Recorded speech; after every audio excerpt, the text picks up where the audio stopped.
David King, you're going to kick us off with your first crack. The need for speed. Yeah, I want to have a chat about something that I think we've dived into a lot this year, speed of ball movement, and what the findings have been over the course of the year. Because I think there's a bit of a misnomer, and you can twist stats to mean different things at times. But I think overall, when you look at speed of ball movement across a competition, and there's been thousands of chains, right? So this is not team specific at the moment. This is just the AFL competition. So third gear, 80 to 100, is the AFL average. So you start with the ball, you score 17% of chains. If you turn it over, the opposition gets you 12.6% of chains. Yep. So there's a net gain because you start with the ball. That's common sense. The faster you go, gear 4, gear 5, there's a misnomer out there that if you turn the ball over, you bleed more heavily than playing safe. Well, these numbers flip that on its head. So the faster you go, clearly the more returns you're going to get. Do you necessarily risk being punished back the other way? Well, the numbers say no. Now, I know there are different types of turnover and different types of fast ball, and sometimes you can't actually go fast, depending on where you've taken possession of the footy. But if you can force your opposition to play slow, gears 1 and 2 down the bottom there, then that's where the joy comes defensively. Yep. You can actually outscore them, even though they start with the ball. So what that does is make us think, OK, how do you want to play? Because that's the competition wide. How do you want to play, and what does that do for your returns? So let's have a look at just a few clubs. And you'll hear more about this over the next week or two in review of most teams. So there's Geelong's. So if you look at Geelong, they want to go fast. So look at the volume of Gear 5 and Gear 4. Clearly, right up there. Yep. Probably the most aggressive ball movement team in the competition. High return for score, way above AFL average in Gear 5 and Gear 4. And they don't bleed if they turn it over and it goes back the other way. Again, below AFL average or around AFL average. So why wouldn't you play like that? They don't play slow as a rule. So that there is a profile that says, OK, we're aggressive. We're going to come at you, Joey. Most teams would love that profile. And we can defend it. If we go too fast, we can defend it the other way. So the next team up is the Adelaide Crows. Now, I want to talk about the Adelaide Crows. Everyone's talking about the likely suspension of Isaac Rankin. And have a look at this profile here, because it's a little bit mixed. There's a lot of AFL standard, Gear 3, which gives them the standard AFL average in terms of the differential, plus 5.5%. But there's a good mix there, and this is where I want to get back to.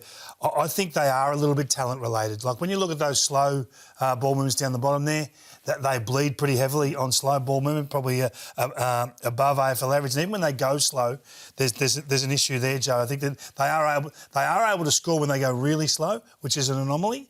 But I look at this and I say, OK, is their ball movement mapped out? Is it as rigid and is it as locked in as, say, the Geelong model is? Is there a preferred style or a mode of play?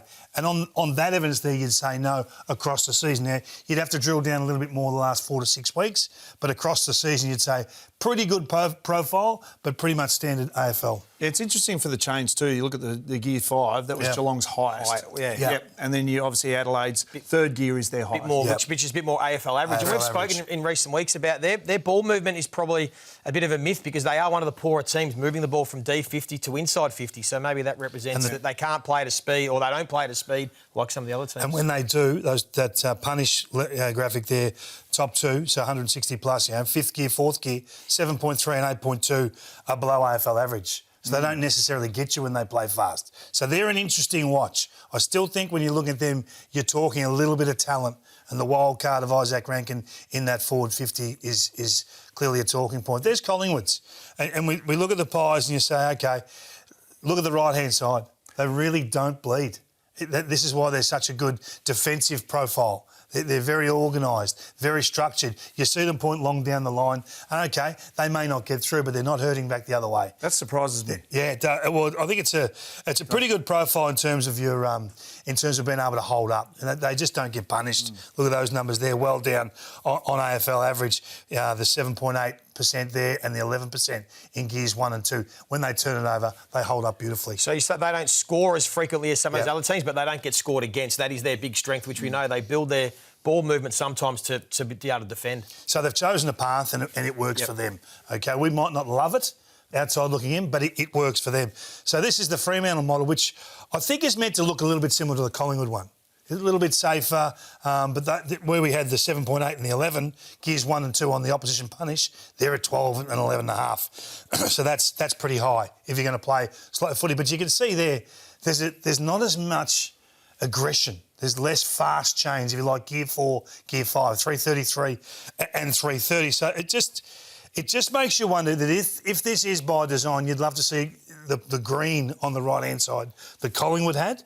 Yeah. Or some more benefits with their ability to score ball in hand, given the speed that they want to operate at. So it looks if that when they do play at 160 plus, that fifth gear, that is a strong differential. 100%. Problem is there, got 330 change. Geelong had over 550 or something like that. So I can see next year gear 4 and gear 5 being 500 and 500. And then you've had the Damien Hardwick transition from one game to another. And let's give Justin Longmuir some time to maybe do that. If he does and that shifts, they can score. They've got enough talent. To me, this doesn't read as a talent issue. And when you look at last week, just to finish it off, Dicko, so there's the change from last week. So 46 chains AFL average and above, which... And you can see their 9 scores. They coughed up 5 back the other way. But on slow play, they just can't score. They just couldn't score last week. And what does that look like, OK? What does that look like? And there's only, I think, 3 or 4 moments a quarter where you get to shift the speed. Like he takes the mark here. Now, you'd love to see Sarong hang around and get that handball and pop it, or pop that second one there and go.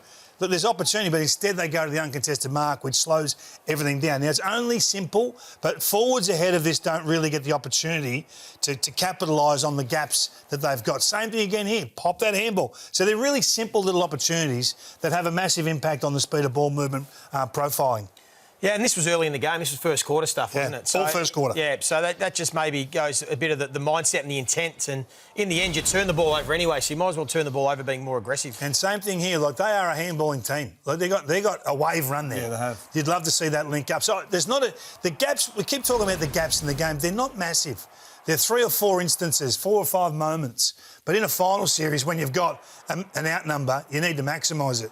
You need to, come back in the corridor, link up by hand, do different things. So people say you're hot on Fremantle. I'm not. There's so much opportunity sitting here. If they play aggressive on Sunday, they're going to be bloody hard to beat. Well, you touched on in the first half of the year, you were on them for their ball movement love and them. speed. Yeah, their talent's everywhere. Yeah, and have they improved in the second half of the year in terms of their speed? No, you'd have to say no, particularly on what we saw last weekend. So bottom line is every team's choosing a path. Yep. And that's the path that needs to bring returns. Yep. If it doesn't, that's when you're under the microscope. But it's there. So on any given day, any given Sunday, and that's this Sunday, on any given Sunday, they can turn up and maybe flip the script a little bit. And if they do, we hope they go back to that 36% scoring rate. We wait and see. Yep, and I'm not surprised that Geelong have the highest fifth gear because the Coleman medalists down there get it to them as quick as you possibly can. Yeah.